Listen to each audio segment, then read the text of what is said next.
Hello, this is your host, Jigme and welcome to the Jigme Show, a podcast where I sit down and speak with singer-songwriters, musicians, sports personalities, actors, radio broadcasters, and a slew of many other professionals from a broad range of fields. In this news conversation, former Blue Jays broadcaster, host of the Deep Left Field podcast, and baseball columnist for Toronto Star, Mike Wilner, talks about the upcoming Blue Jays season, his experience at the University of Toronto, career in broadcasting, and more. Now, with that being said, I hope you enjoyed the episode. Hello, Mike. Welcome to the show. Thank you for having me. I mean, it's a pleasure to be able to talk to you today, as also I know a fellow broadcaster yourself and a fellow radio a budding radio person as well who's done a lot of work in terms of the Blue Jays and you've done a lot of stuff for the Toronto Star and we're gonna get into that. But I mean, there's got to be a lot of things sort of happening for the Blue Jays this off season. Well, I mean, I wouldn't say happening, but there's got to be something behind the scenes that could be happening that we don't know of. And it's been an interesting, I guess the word interesting is the right thing to use in terms of describing the off season that the Blue Jays are having right now because, they lost out on Shohei Ohtani. I think that was the biggest disappointment of the off season. They lost out on Juan Soto when they could have had the chance to acquire him.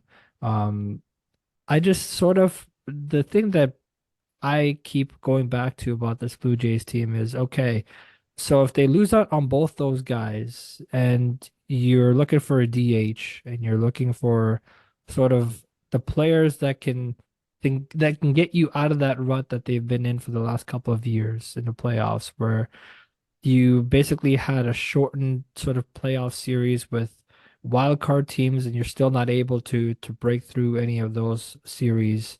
Um, I guess to you, when you look at this Blue Jays off season, if you could use one word to describe it, what would that word be, I guess? That was a lot there. First of all, let me say that I think you're the first person who's called me a budding broadcaster in probably 40 years or so. Maybe 35, but I appreciate it. Thank you very much. Um, uh, I I mean, missing out on Ohtani, you're absolutely right. The most disappointing piece of the offseason, which is crazy when you consider that 2 weeks before Ohtani signed with the Dodgers, no Blue Jays fan even had him on their radar, was even considering that they might have the opportunity to sign him. But they were right in there, and for a day there, it felt to all of us like it was actually going to happen, which made the disappointment that much more crushing.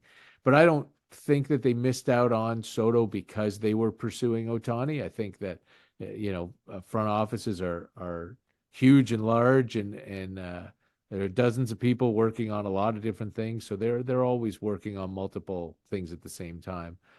They didn't get Soto because they didn't want to give up the package that the Yankees gave up for 1 year of Juan Soto. And maybe if they had made a trade for Soto, then they pull back on the pursuit of Ohtani. But I don't think that happens either. But um, I think one word, there are a couple of one words to describe the Blue Jays offseason so far as we sit here on February 1st. Disappointing is one, underwhelming is another. I think for some fans, it's infuriating is the word. We knew what the Blue Jays needed. We watched him last year play a very frustrating form of offense, play a very unexciting kind of baseball. We saw that they tried to build a team around pitching and defense, and while they did, it wasn't nearly as successful as it ought to have been. So we sort of expected them to try to load up offensively in the offseason, and they have not done that. So yeah, it's been a very disappointing offseason, but the truth is that the players they have are still very good, and the team that they have is still very good. And if they can avoid pitching injuries like they did last year, if they get a bounce back from Alex Manoah and from Vladimir Guerrero Jr., they are a 95 win team. So we'll see what happens. Of course, and I remember when Vladdy sort of first said that you've only seen the trailer, but this year you're going to see the movie, and that didn't happen. and Wasn't a very good movie last year. it definitely did not seem like a movie. Maybe a cheap movie if you would describe it as. But I mean, when I look at this off season and you know their needs and you know what they've been looking for, and you see Ross Atkins sort of still working the phone, seeing what's out there, what could they do to salvage this off season and make it a decent one at least. Um, the thing that strikes me the most is, I guess, the fans' overreaction in terms of, and I guess like I understand fans sort of the anger and the angst of wanting to get news and wanting to get the moves that they've been asking for. But at the same time, I feel like there is the fault in Blue Jays fans or fans in general where you sort of overreact on certain things a little too much, I guess, in terms of, okay, this is why players don't want to come here to play baseball or play sports in general because of the pressure that this market builds on players itself. And they know that pressure is privilege, but at the same time, there's an extent and a level to which you don't go towards where you say, okay, you criticize the smallest of details in an athlete's career, and then you make it a big of a deal that it shouldn't have been that big of a deal. And I guess that's just an interesting thing that I've learned over the course of Toronto sports history. And you look at the Maple Leafs for specifically, like, did you ever think that the Maple Leafs were going to be a team that's going to win seasons that were record-breaking seasons? No, I don't think so. The Leafs have had seasons where they've been a disappointment. Really have. And I think what you've learned through the free agents that have come and gone from Toronto, that they've talked about the pressure as a factor in why they left Toronto, and they wanted a smaller market so they don't have to be involved in those interviews where they put the microphone in your face and ask you about like how do you feel after a loss and stuff like that and the pressure that goes into that. And I'm using the word pressure a lot because I think that really is what describes and encapsulates this Toronto market, about enticing free agents and enticing the big names to come here and play for your team. Um, when you look at players like Shohei Ohtani, for example, and you look at Juan Soto, and you look at Justin Turner, who's now been officially been a Blue Jay now, which is great news for Blue Jays fans. But when you look at those three names, and you look at JD Martinez, and you look at all the other names out there that still have not gotten teams yet, um, what do you sort of say to Blue Jays fans in terms of their patience level? Because I think that's something that really intrigues me, I guess. Well, let's start with the pressure thing, and I think that's valid for hockey, absolutely. Toronto is a huge hockey market. Toronto is hockey. Um, it's insatiable, the fans' appetite for information, for details. And, the advent of social media means that the people who normally would not be able to get to a player now can, if that player reads their mentions, which is never a good idea for a professional athlete, regardless. So I do think that that's valid for hockey and for the Maple Leafs. And yet, they've managed to put a very good team together for a number of years that has not been good in the playoffs. But that's a whole other thing. I don't think that um, pressure is a factor in Toronto. I don't think that baseball players, or sorry, for baseball, I don't think the baseball players see Toronto as a high pressure market. Um, I'm not even sure they see it as a particularly large market. But, when you look over the course of the last 5 off seasons, this is the first one when the Blue Jays have not landed one of the top three available free agents in the market. So there's no argument to be made that high priced big name free agents don't want to come play in Toronto, or see that, it's too much pressure playing here. Um, Shohei Ohtani is going to be a magnet for media coverage wherever he is. And Los Angeles, is the biggest city or the second biggest city in the United States. And he gets a ton of attention there and a ton of attention from media from the Far East as well. So wherever he was going to go, he knows the deal. Um, so no, I don't think that has anything to do with anything. I mean, the Jays signed Hyun-Jin Ryu and George Springer and Kevin Gausman. You know, uh, they've been playing at the top of the market for a long time, with no reluctance at all from the players to be here. Um, as far as this off season and what they can do to make the fans happy, to get the fans excited, I really don't think that there's anything. Like there's legitimately nothing they can do um to turn this into a strong off season. Even if they were to sign Cody Bellinger and JD Martinez tomorrow, which I don't think is going to happen. Um I mean, it makes it a more successful offseason, assuming that you're getting the 2023 Cody Bellinger and not the 2020 to 2022 Cody Bellinger. Um, it's still not Ohtani, and that's what we thought we were getting um, back in December. So, yeah, I hope they're not done. I hope they bring in another bat. Um, I'm not that certain that they will. But regardless, there's nothing they can do to make this offseason a success in the eyes of the fans. What's going to happen is that they're going to have to start the season well and they're going to have to win. And what's going to get people excited is when when the Maple Leafs get knocked out of the playoffs and people open up the sports pages or look at their phone to see what the standings are, what's going to get people excited is if the Blue Jays are 17 and 11 and in first place, as opposed to being, you know, 15 and 13 and trying to get some solid consistency and strong play going. That's the only thing. I don't think Blue Jays fans are going to get excited about this team until May at the earliest. For sure. And also, like, I also want to mention how I've heard Steve Phillips when they were talking about when Shohei Ohtani was still a free agent out there, and Blue Jays were very much knocking on that door and very much in the race to sign him. I remember Steve Phillips sort of mentioned this, and I really admired the way he sort of spoke about the Blue Jays. And he said about, okay, if Shohei Ohtani were to join the Dodgers, even though it might seem as a good fit, to him it wasn't because he said that Shohei, if he went to the Dodgers, he's not playing for Shohei's brand. He's going to play for the Dodgers brand.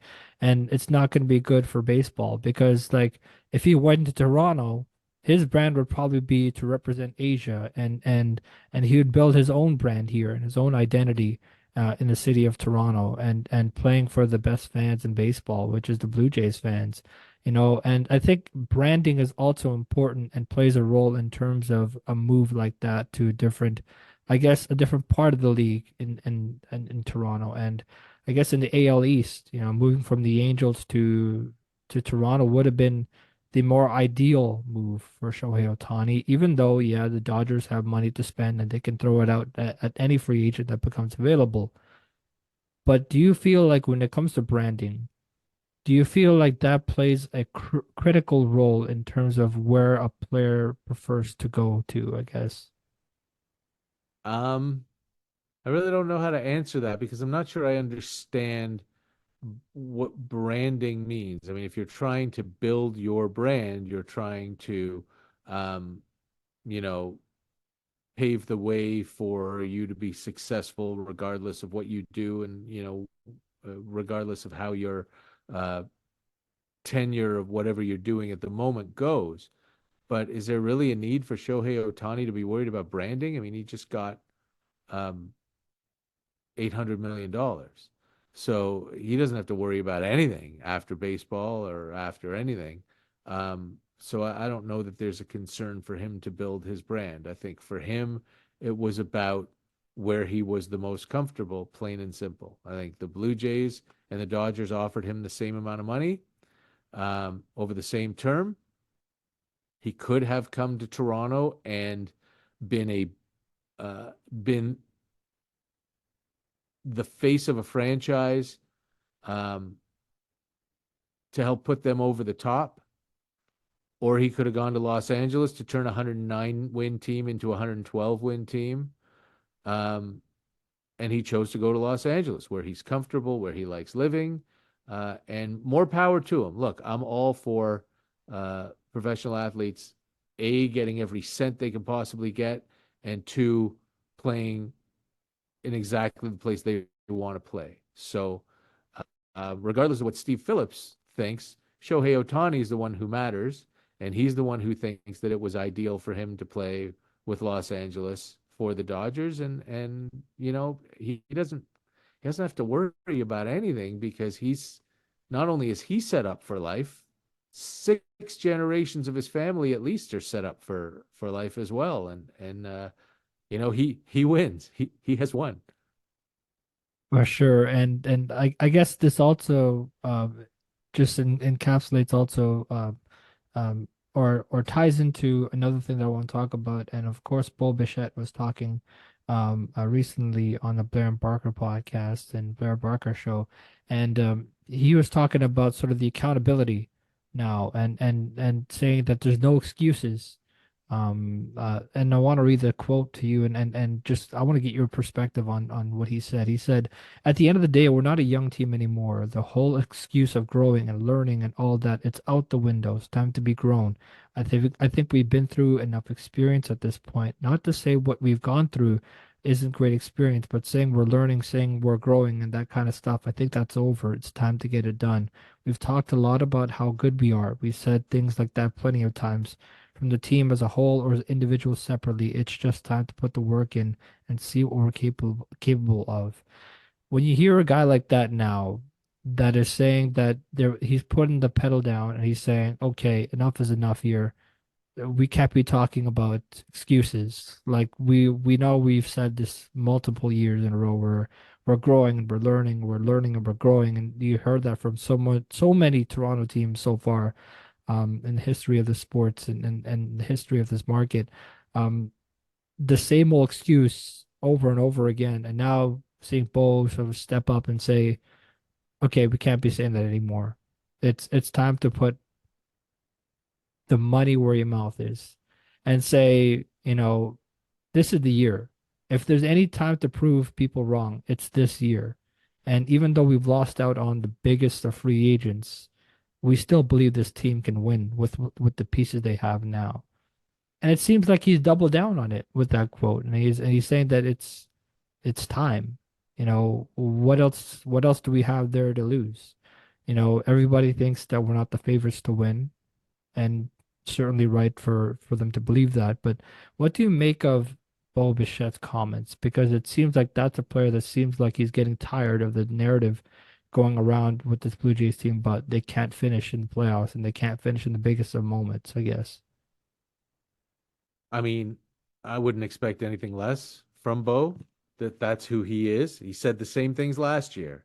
Um, you know, because he doesn't believe in any excuses, and he didn't never believed in the idea of they're young and learning. He's 26 now, and Vlad's going to be 25, or I think their birthdays are in March. But on opening day, that they're not kids anymore. They've been to the playoffs three times. They haven't won a single game yet. So, um, it's good to hear, but it's also completely unsurprising to hear. It's interesting that you talked about the Blue Jays having the reputation of not being able to win when it matters. I don't know that that's the reputation that they have, but I do know that that's the reputation that they did have going into the 1992 season as well. Before they won their first World Series, the Blue Jays were a team of chokers, a team that couldn't get it done, a team that had been in the playoffs three times and not been able to advance. And look, that's just going to be who you are until you win. Peyton Manning couldn't win the big game until he won the big game. John Elway couldn't win the big game until he won back-to-back Super Bowls in his mid 30s. Um, the idea, the notion that a team or a person just can't win when it matters, um, doesn't hold until their careers are over, because you can't win when it matters until you win when it matters, and almost nobody does it the first time. And the Blue Jays, yeah, to be 0-6 in playoff games in the Bichette Guerrero era is not a good look. But the playoffs are such a crapshoot anyway. It, it I I think it's wonderful what he said, and I would have been surprised if he had said anything else. But ultimately, it doesn't mean anything until October. And as much as that's a great quote, and last year's, 2021, 2022 was the trailer, 2023 is going to be the movie, was also a great quote. Look, there's another team on the other side that's trying to beat you. The other pitchers drive nice cars too. So you can only do so much, but there's no reason to believe that the Blue Jays shouldn't be a playoff team again. Hopefully this time they're able to load up at the deadline, which is something everybody tried to do and couldn't do last year. And they can get a little bit better. But they've still got the pieces to win. Let's just see if they do.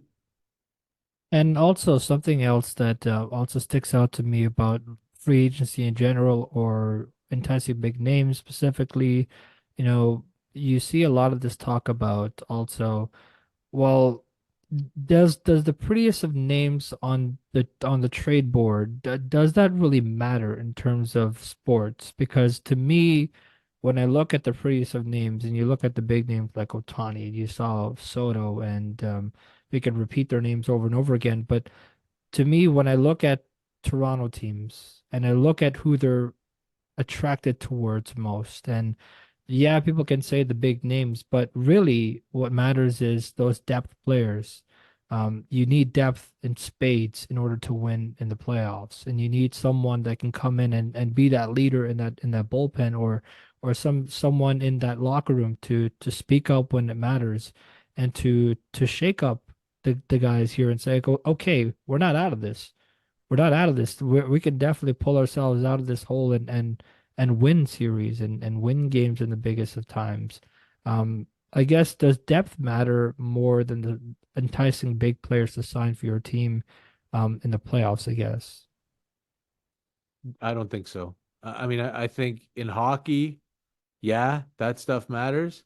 Um, but I don't think I think depth matters less in the baseball playoffs than it matters in the regular season. The things that allow you to win over 162 games don't matter as much in the short series of the playoffs with the extra off days and things like that. You you need to make it to the playoffs, you probably need 8 to 12 starting pitchers and 10 to 15 relief pitchers. To win in the playoffs, you can win in the playoffs with two strong starting pitchers and four good relievers, assuming they stay healthy. I think depth matters less. And I think um, that motivation and that rah, hey, everybody, we can do this. I don't think that matters in baseball at all. I think baseball is one of those games, right? It's unlike hockey, basketball, football. You can't take the ball away from the other guy, right? In baseball, there are no battles in the corners to win, right? There are no loose balls to want more and out hustle the other guy for. You get your turn to hit, they get their turn to hit. Um, Baseball's not a game that you can succeed at by trying harder. In fact, that often makes it more difficult. It's a try easier sport, and the more loose and relaxed you are, the better your chances of succeeding. Um, so yeah, I don't want to stick a pin in the theory, but I don't believe any of that as far as baseball goes. And as far as the shiny and uh, best guys, look, you don't need your best players to be your best players in the playoffs. There are always these unexpected heroes who show up, but your best players still have to be good for you to be successful in the playoffs. And the more really good players you have, the better your chances of success. Talking about success, I mean, you've had a lot of success in your career, and I want to go right back to the days where you sort of went to U of T, and you sort of had this. You didn't, I guess, at any point there was never any point during your time at U of T where you thought that you would go into broadcasting as a career, and sort of you thought that you would do, you get a Bachelor of Commerce and become an accountant.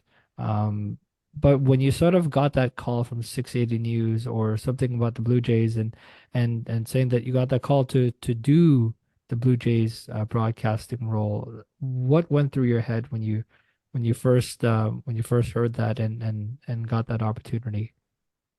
Well, those are very different pieces of the timeline. So, um, yeah, well, I started at the University of Toronto with the intention of getting a Bachelor of Commerce and becoming an accountant or a lawyer or something like that. And I started working at the university radio station my first year. But um, but yes, even after I graduated, I didn't think that I would have a career in broadcasting. But I went after it. I managed to get a job with the Welland Pirates in 1989 and called games for them. Then I sort of went back to school and didn't do any baseball again until 95. Um, and that was when I got the offer from 680 News in 1995 to do sports updates and do reporting and all of that, and that was fantastic, and I was really excited. And it was great. It was great to get to cover the Blue Jays, to get to go to like the first ever Raptors game and the last game at Maple Leaf Gardens and the first game at the ACC and cover those events um, and things like that. But even then, you're wondering and you're making $10 an hour and wondering if this is a viable career path. And um, I used to get a ride home from a weekend shift with one of the newscasters at 680. And every time he would drop me off, he would always say, it's not too late to go to dental school. And he was probably right, as it turned out, because the odds were very much against me. Um, but then when Scott Ferguson left the Fan, and they got me, they brought me in, and eventually took about a month of back and forth and interviews, and they offered me that job to cover the Jays for the Fan. It was spectacular, but at that time they didn't have the rights to the broadcast. Um, but then Rogers bought the team. Rogers bought the Fan, and I remember I was on my way down to spring training in 2002, and I drove down to Florida, and I was driving with my wife and my 5-month-old baby, who's now 22, uh, um, and I got a phone call somewhere in Georgia from Nelson Millman, who was the program director at the Fan, and he said we just got the rights back, and that I was going to be the pre and post game guy, and it was unbelievable. Like I never, it's unimaginable. And then to get to do play by play for the Blue Jays, first time was in 2003 for just one inning, and then I probably didn't get to do it again for another 10 years. Um, it was it's selling it short to say it was a dream come true, because it was an unreachable dream come true. Like people like me aren't supposed to be able to do that. I didn't have a father who was in the business like so many other broadcasters. Um, I didn't have any contacts. I didn't know anyone. I just worked, and I worked, and I never said no, to my detriment sometimes. And I did good work that got noticed and rewarded. And yeah, I mean, nobody born in Toronto had ever broadcast a Blue Jays game on the radio till I did it. It really was an incredible and completely unexpected, and um, looking back, it's an unbelievable thing that happened. And um, It's too bad the way it ended. It's it shows how cruel and heartless the business can be. You only need one person to really like you to get a job. You only need one person to really not like you to lose a job. And unfortunately, that's what happened. And the dream was ripped away, but I did it. I got to do it for a few years, and it was so incredible, unfathomable that I got the opportunity to do that. Course, and that story is not only amazing, but also like it's pretty similar to mine's, where like I have nobody in the business as well, and here I am doing a podcast where you like you're absolutely right. You just need that one person to show that belief in you and say that you can do that, man. Like you can do it as a career if you really wanted it. It's not going to be the fanciest of jobs. You're not going to like it the first time around. But as soon as you sort of get used to that feeling of not liking it, but it's at the end of the day, it's totally worth it because people are going to see that you've got the relentlessly hardworking attitude. You can come in and do what you're told to do and then get the opportunities and get rewarded for it.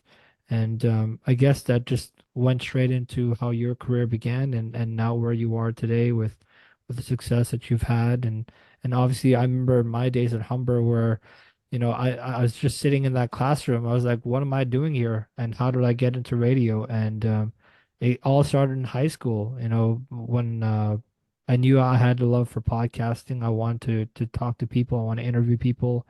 And I said, okay, so how do I do that? And one of my vice principals of the high school, who's now one of my good friends, and he basically we cleaned out a whole storage room inside of a classroom that was full of junk, and they were not using it. So we were like, okay, we're gonna stay after school late night and see what we can do and clean it up, and if we can turn it into a radio station. So we cleaned it out and stayed late after school, and we got rented out some stuff from Long McQuaid, and off we went. And I was the main host of that show, and interviewing people and getting my feet wet and getting experiences early on. And then I took that straight into college for radio, and now here I am doing a podcast and chatting with people like you and so many others that I've had the pleasure of doing. So I mean, I guess it just correlates. As simple as what you said, you need that one person to show that belief. And here we both are now doing something that we both love to do. And isn't that just such a coincidence where it's just a whole career and you got to find what interests you and you talked about that in your University of Toronto sort of outlook in terms of your career and your advice that you shared to those U of T students or future university students where you said you just got to find what interests you and if it's something that is interesting then chase after it. You got to take a dip in that pool and see what happens. um but I mean, was there sort of that one person on the radio that you sort of looked up to? Oh yeah, absolutely. And I mean, you just said a whole big mouthful. I would say that um, I've never done a job in this business that I didn't like. I've never not looked forward to going in. So I don't think you have to do things that you don't like in order to get where you want to be. Um, and I think you have to make sure you're not letting people take advantage of you either, which is something that happens a lot in this business. But yeah, I mean, I looked up to Tom Cheek my whole life, the original voice of the Blue Jays, and I listened to him on the radio all the time. And when I got to meet him, and he was as genuine and gracious and wonderful, it's so sad um, that we lost him so early. He was only 65 years old when he passed away from the brain cancer. And I feel like I really missed out only getting to work with him for 3 years. But the experience was just incredible. When um, your heroes can disappoint you a lot of the time, but when you meet someone who was a hero of yours and they are um, everything you hoped they would be and more, I mean, it's just amazing. And to be able to sit in the seat that he sat in and to be able to do the job that he did, even for only, you know, 1/10 of the time that he did it is it's an incredible honor that I got to have. Absolutely. Well, we've reached the end of our time together, but it's been such a pleasure, and thank you so much for speaking with me, and it's just been an absolute honor. So thank you. Hey, look, it's my pleasure. You know, I was in your shoes 35 years ago, and I was always thrilled when someone who was established in the business would come on and guest with me. So I'm very, very happy to pay it back this way, and I'm sure that you'll pay it back and pay it forward down the road. For sure. And so I hope you enjoyed my conversation with Mike Wilner. He's the former Blue Jays broadcaster. He's the host of the Deep Left Field podcast and baseball columnist for the Toronto Star. You can reach Mike on all of his socials. And if you enjoy this episode, you'd like to help support the podcast, feel free to share with others, post about it on social media, or leave a rating or review to catch all the latest from me. You can follow the show on all social media platforms. I've been your host, Jigme, saying thanks for tuning into the show.